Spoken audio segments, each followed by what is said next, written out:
My name is Sam and I'm a class leader at Story Imagin-ory.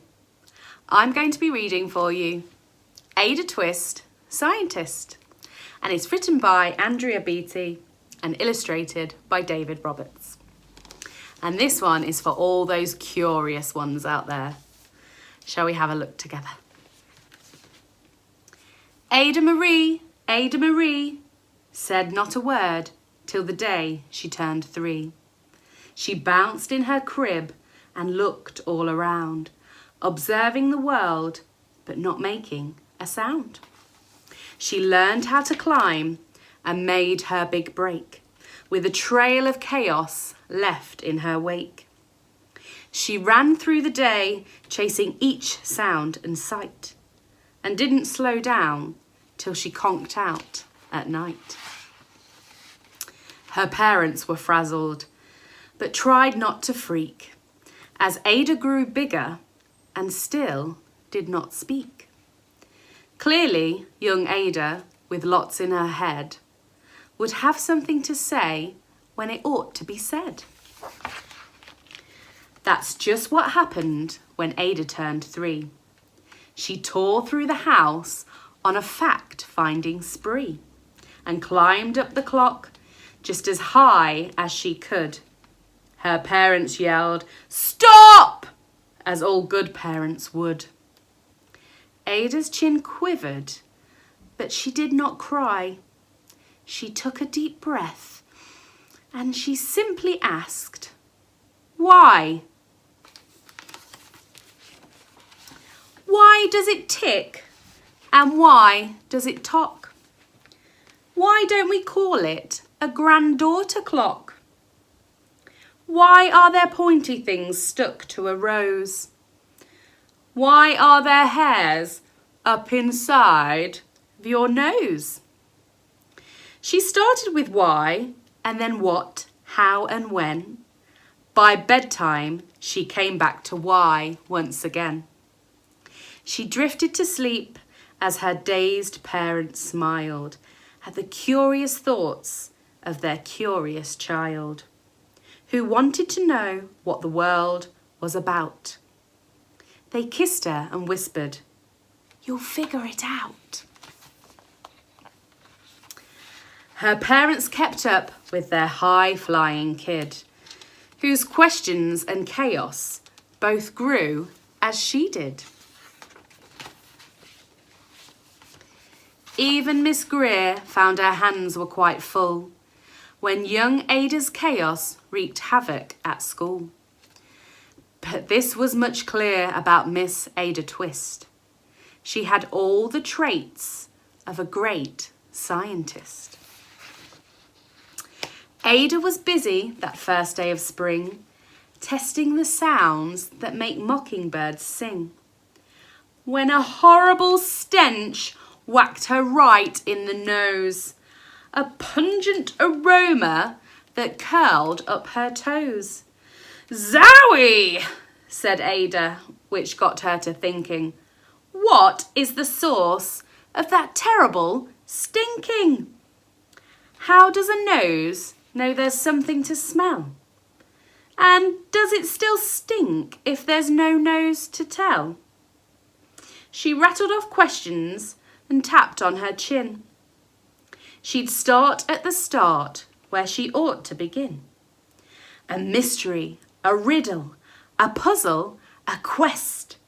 This was the moment that Ada loved best. Ada did research to learn all she could of smelling and smells, both the stinky and good. One hypothesis Ada thought could be true.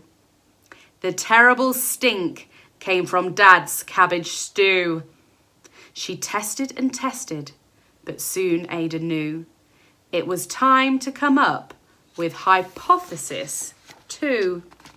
Then, zowie! The stink struck again, just like that. Hypothesis 2, it's caused by the cat. The cat couldn't make such a stink on its own.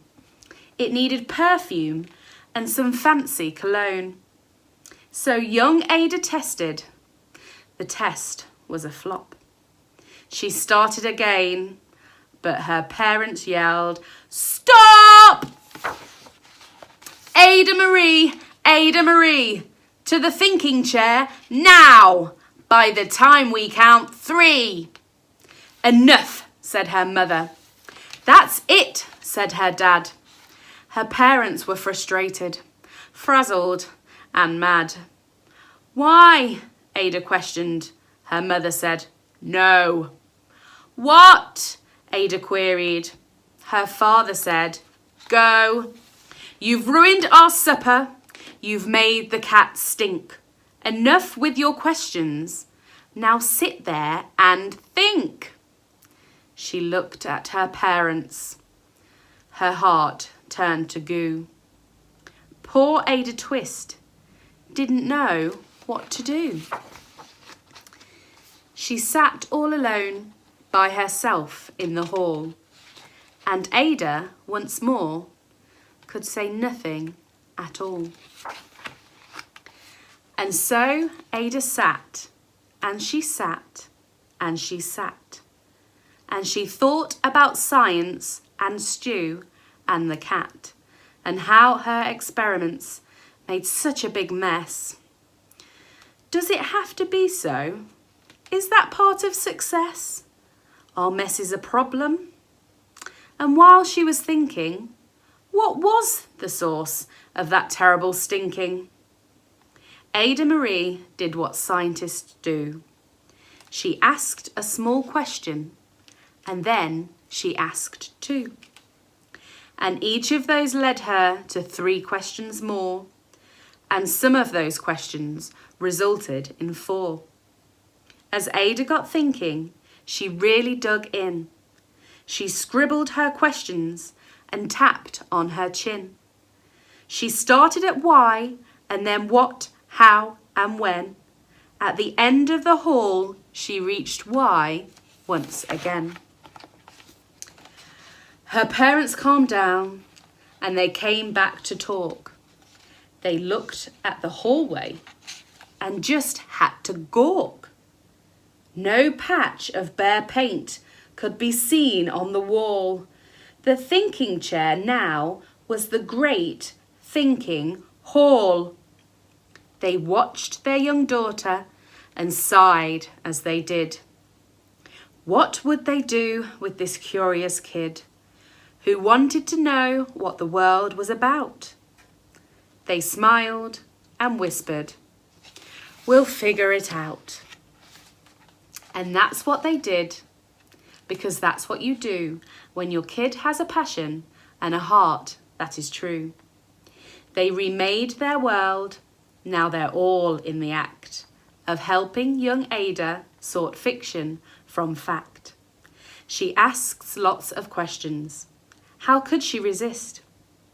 It's all in the heart of a young scientist. And as for that smell, what can Ada Twist do but learn all she can with her friends in grade 2? Will they discover the stink that curls toes? Well, that is the question. And someday, who knows? Wow, what a great story. Hopefully there's some budding scientists out there among you. Thank you for listening.